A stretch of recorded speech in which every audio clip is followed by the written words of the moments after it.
Est-ce qu'on assiste à la fin de la carrière politique de Marine Le Pen?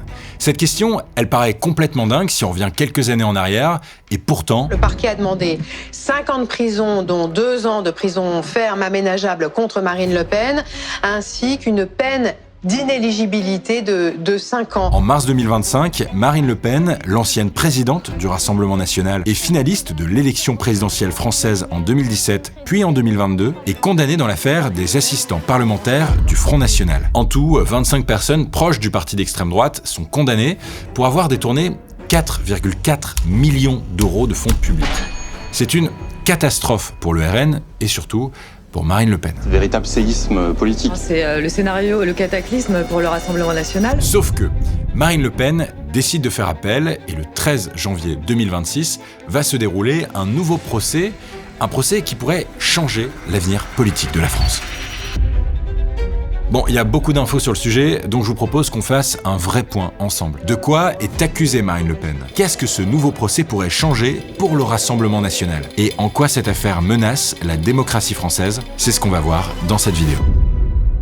Les amis, avant de commencer, cette vidéo existe grâce au soutien de Emma. On revient tous de vacances et peut-être que certains ont fait plus la fête que d'autres et ont besoin de rattraper du sommeil. Et ben ça tombe bien. Emma, c'est pas simplement une entreprise de matelas ou des oreillers. Ils ont pensé une approche complète du sommeil avec des produits réfléchis pour améliorer le confort et la qualité des nuits. Leur équipe travaille en continu sur la technologie du sommeil pour proposer des solutions adaptées à différents profils. Leurs matelas utilisent notamment de la mousse à mémoire de forme et ils sont conçus pour s'adapter à toutes les morphologies et toutes les positions du sommeil. Les mouvements sont bien absorbés, ce qui permet d'avoir un sommeil plus stable. Une couche Ergocell favorise la circulation de l'air afin de ne pas avoir trop chaud pendant la nuit. Et si vous hésitez, Emma propose 100 nuits d'essai sans risque. Vous testez chez vous et si ça vous convient pas, le retour est gratuit. En ce moment, c'est les soldes d'hiver chez Emma et il y a jusque moins 50% sur leur site. Et en plus, vous avez 10% supplémentaires avec mon code GASPARG. C'est cadeau et c'est valable sur tous les produits en promotion jusqu'au 3 février 2026. Et si vous n'êtes pas encore prêt à changer de matelas, Emma propose aussi des accessoires comme des oreillers, des couettes ou du linge de lit qui permettent de profiter des soldes et d'améliorer très concrètement son confort de sommeil. Le lien et le code promo sont en description. Merci à Emma. Retour à notre sujet. Tout commence en juillet 2013. Marine Le Pen est alors présidente du Front national, qui est l'ancien nom du Rassemblement national, et elle est aussi députée européenne. Le FN a le vent en poupe. Un an plus tôt, à l'élection présidentielle de 2012, Marine Le Pen obtient 18% des voix exprimées au premier tour, le plus haut score du parti à un premier tour d'une présidentielle. Mais le 18 juillet 2013, le journal d'investigation Mediapart lâche une bombe. Un article affirme que Marine Le Pen emploierait son compagnon, Louis Alliot, au Parlement européen pour un salaire très généreux. Bon, à l'époque, personne s'intéresse trop à cette affaire. L'article fait pas vraiment de bruit. Pourtant, c'est à cause de lui si Marine Le Pen est devant la Cour d'appel de Paris ce 13 janvier 2026. Car ce que Mediapart découvre n'est en fait que la partie émergée de l'iceberg. Sous la glace se cache un immense système de détournement d'argent public européen qui prendra plus de 10 ans à être dévoilé. Pour comprendre comment ce système marche, je me suis plongé dans plein d'articles, de docs, de vidéos. Le sujet est, j'en ai conscience, hyper politique et suscitera peut-être même du scepticisme chez certains militants RN qui regardent peut-être mes vidéos. Alors c'est le moment de vous rappeler que, comme d'habitude, tout ce que je vais dire dans cette vidéo est fact-checké et que l'ensemble des sources utilisées sont listées et time-codées dans un document en description. L'affaire est assez complexe, mais je pense qu'un bon point de départ, c'est déjà de savoir que chaque eurodéputé, donc les élus du Parlement européen, a le droit à un budget pour payer, entre autres, ses assistants parlementaires. C'est la même somme pour tout le monde et en 2013, on parle de 21 209 € par mois. Ces assistants parlementaires, ils sont censés bosser sur des dossiers européens, à Bruxelles ou à Strasbourg, et c'est logique puisque c'est l'Union européenne qui les paie. Mais problème, dans le cas du Front national, beaucoup de ces assistants ne travaillent pas du tout sur des affaires européennes. Ils bossent en fait pour le parti de Marine Le Pen, en France. Et ça, c'est bien pratique, parce que ça permet au FN de se développer sans sortir un seul rond du portefeuille du parti. C'est lui qui régale, et ça, bien évidemment, c'est interdit. Et ça va pas passer inaperçu bien longtemps. Début 2014, l'Office européen de lutte antifraude reçoit un signalement anonyme sur une possible fraude et des emplois fictifs présumés au sein du Front national. Le Parlement européen s'empare du dossier, ouvre une enquête administrative et 2 ans plus tard, en décembre 2016, il conclut que Marine Le Pen emploie fictivement 2 assistants parlementaires. En gros, Le Pen les paie pour un travail qu'ils ne font pas ou pas entièrement. Une certaine Catherine Griset, l'une de ses meilleures amies, aurait ainsi passé moins de 12 heures au Parlement européen entre 2014 et 2015, alors que elle était la principale assistante parlementaire de Marine Le Pen. Et pour avoir déjà été au Parlement européen plusieurs fois, on en a fait d'ailleurs des vidéos sur la chaîne, n'hésitez pas à les voir, je crois qu'elles permettent de bien comprendre comment ça fonctionne. Elle a dû passer plus de temps à faire son badge à l'accueil, Catherine Griset, qu'à se balader dans les couloirs de Strasbourg et Bruxelles. Et c'est pas tout, car le second assistant parlementaire de Marine Le Pen est en fait son garde du corps. Lui aussi est payé sur une enveloppe destinée officiellement aux assistants parlementaires.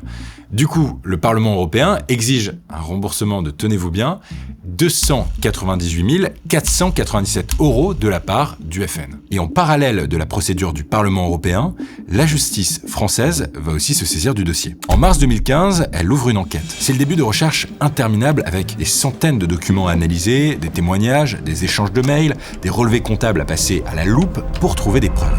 Et finalement, le 30 juin 2017, le verdict tombe. Marine Le Pen est donc mise en examen pour abus de confiance et complicité d'abus de confiance. L'annonce est tombée dans l'après-midi. La présidente du FN, députée du Pas-de-Calais, est poursuivie dans l'enquête sur les assistants parlementaires d'eurodéputés. Un an plus tard, les accusations des juges d'instruction sont encore plus graves.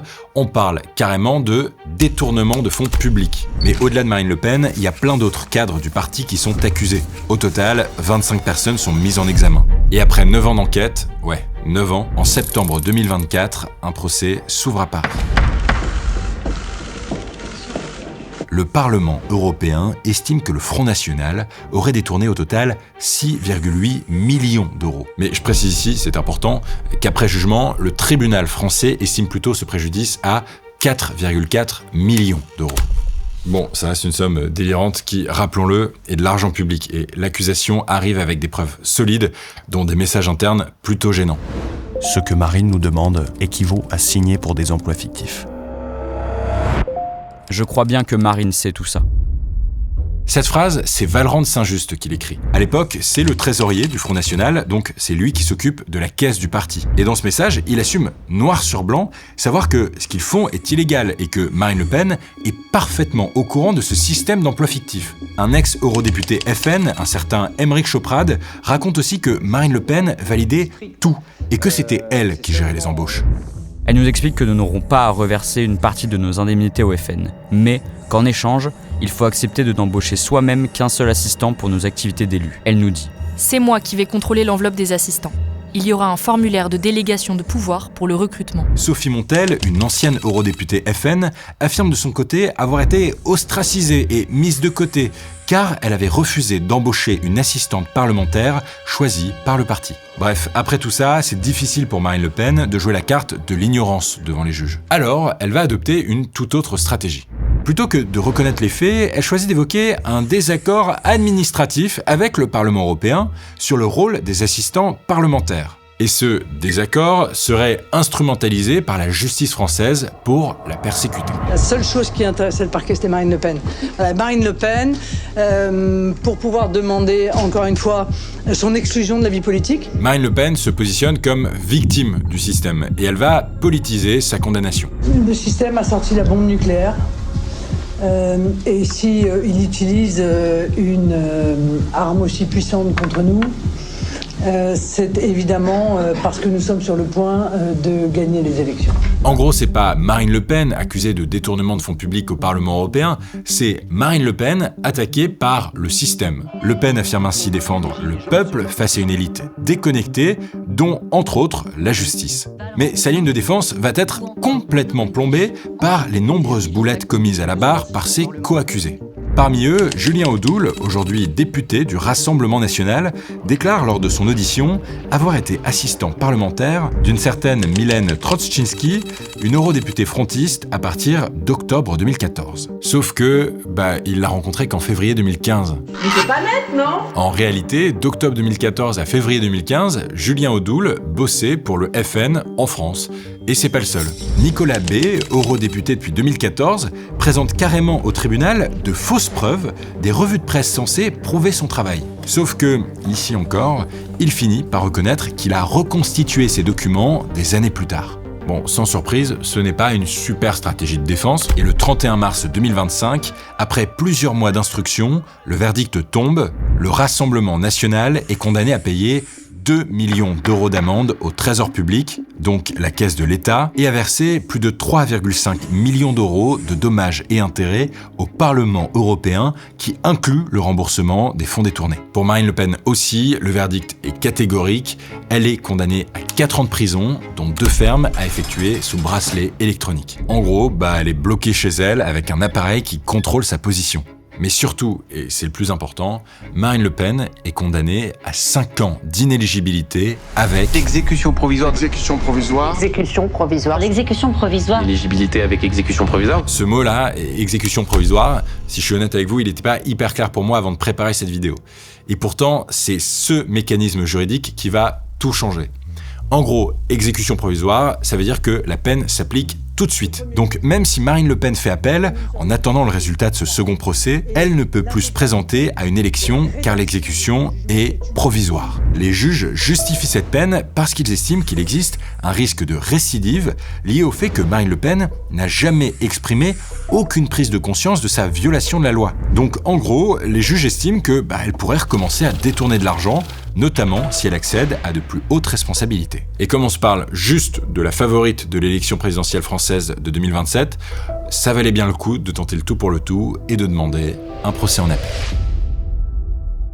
Bon, vous l'avez compris, Marine Le Pen ne se laisse pas peiner longtemps par cette condamnation. Dès le lendemain du verdict, elle annonce qu'elle fait appel. En gros, ça veut dire qu'elle refuse les conclusions du premier procès et qu'elle demande que l'affaire soit jugée par un second tribunal. Son objectif, il est super simple, tenter d'obtenir une peine plus légère, voire une reconnaissance de son innocence totale et surtout, accessoirement, pouvoir se présenter à l'élection présidentielle de 2027.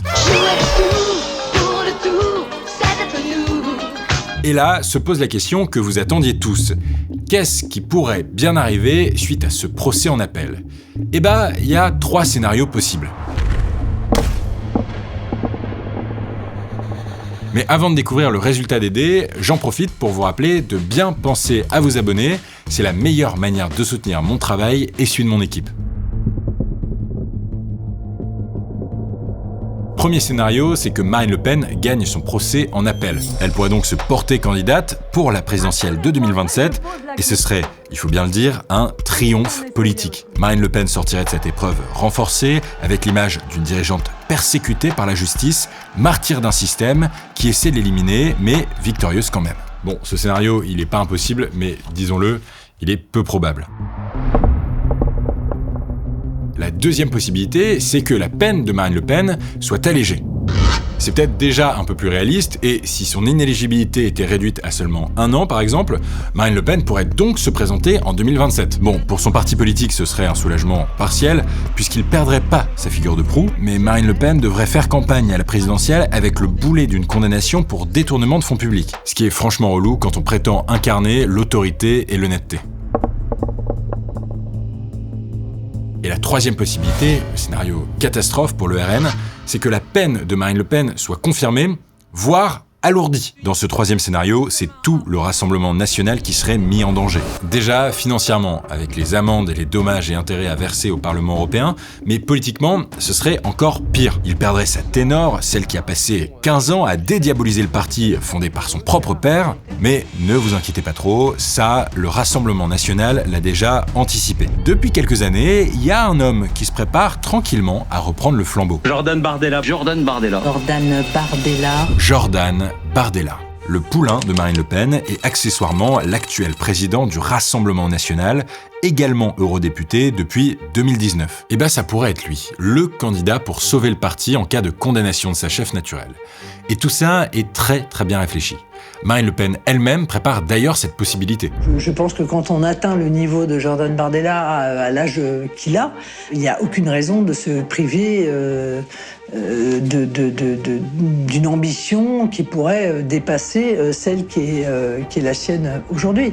Mais bien sûr qu'il a la capacité d'être président de la République. Jordan Bardella est présenté comme bien plus qu'un plan B. C'est celui qui peut porter le combat contre le système. Ce système qui persécute son camp politique. Mais en transformant la justice en ennemi du peuple, c'est en réalité la démocratie tout entière que le parti politique fragilise.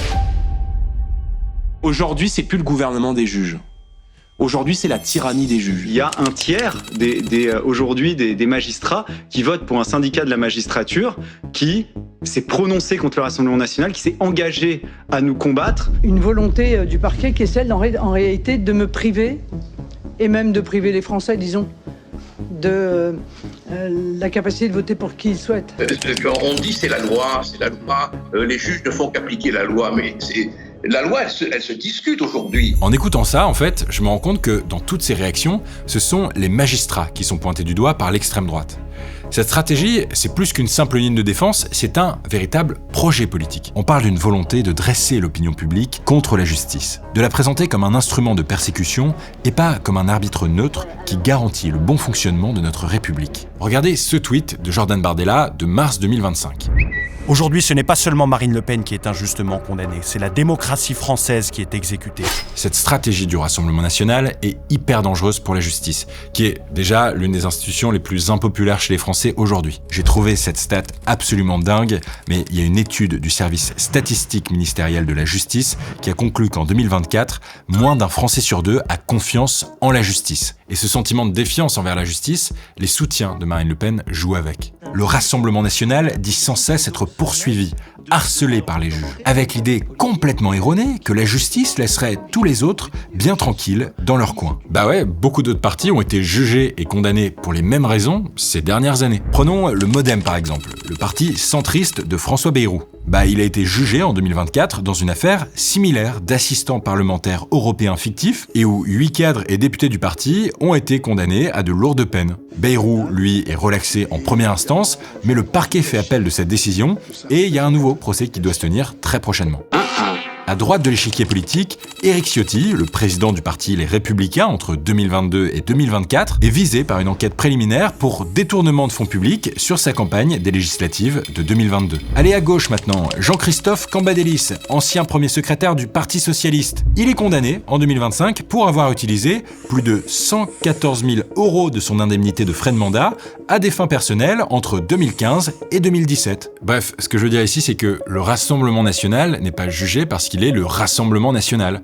Le parti est jugé parce qu'il a fait des conneries. Comme c'est le cas pour les autres personnalités et partis politiques, peu importe où ils se situent sur l'échiquier politique. Et le danger, c'est que le discours anti-justice de Marine Le Pen et de ses proches résonne de plus en plus auprès de ses électeurs. Les rhétoriques anti-système, anti-juge se multiplient parmi les citoyens, et pas seulement autour de Marine Le Pen. Faut pas remonter très loin, hein. Le 25 septembre 2025, l'ancien président de la République en France, Nicolas Sarkozy, est reconnu coupable d'association de malfaiteurs, et ça fait beaucoup réagir. Et ce que je comprends de tout ça, c'est que certains politiques voudraient une justice à la carte. Quand elles condamnent les adversaires, tout va bien, c'est normal, c'est la loi, il faut la respecter. Mais quand ils sont concernés, tout à coup, c'est un complot, c'est un acharnement, c'est une infamie. Et le plus cynique dans cette histoire, c'est qu'il y a quelques années encore, Marine Le Pen disait ça. Quand allons-nous tirer les leçons et effectivement mettre en place l'interdiction de l'inéligibilité à vie pour tous ceux qui ont été condamnés pour des faits commis grâce ou à l'occasion de leur mandat. Au sein du Rassemblement national, certains semblent même déjà réfléchir à la manière de contourner cette potentielle condamnation. Certains voudraient modifier la loi pour réhabiliter Marine Le Pen en 2027 si jamais le parti remportait l'élection présidentielle. Éric Ciotti, par exemple, qui est un nouvel allié de Marine Le Pen, explique que l'exécution provisoire installe une peine de mort politique. Monsieur le Premier ministre, notre groupe portera donc dans sa niche de juin une proposition de loi pour supprimer l'exécution provisoire pour les peines d'inéligibilité. En gros, Éric Ciotti, il veut pouvoir revoir ou annuler une loi qui ne lui convient pas. Et c'est peut-être ça le plus inquiétant. Parce que si demain, ceux qui écrivent les lois peuvent aussi les effacer quand elles les concernent, c'est pas seulement Marine Le Pen qui tombe, c'est le simple concept de démocratie. Les amis, merci d'avoir regardé cette vidéo. N'oubliez pas de vous abonner pour soutenir la chaîne, c'est la meilleure manière de soutenir mon travail et celui de mon équipe. Je veux aussi remercier Robin D'Angelo, qui est journaliste spécialiste de l'extrême droite, qui nous a accompagnés sur la lecture de cette vidéo, parce que c'est pas évident, c'est un sujet qui est complexe. D'ailleurs, maintenant, vous pouvez aussi retrouver mon contenu en podcast sur toutes les plateformes d'écoute. Vous n'avez qu'à taper Gaspard G. Et au quotidien, je vous donne aussi rendez-vous sur Instagram, où j'analyse l'actualité chaque semaine. Et si ça vous a plu, je vous invite à regarder cette vidéo où j'ai répondu à toutes vos questions, même les plus intimes, sous détecteur de mensonges.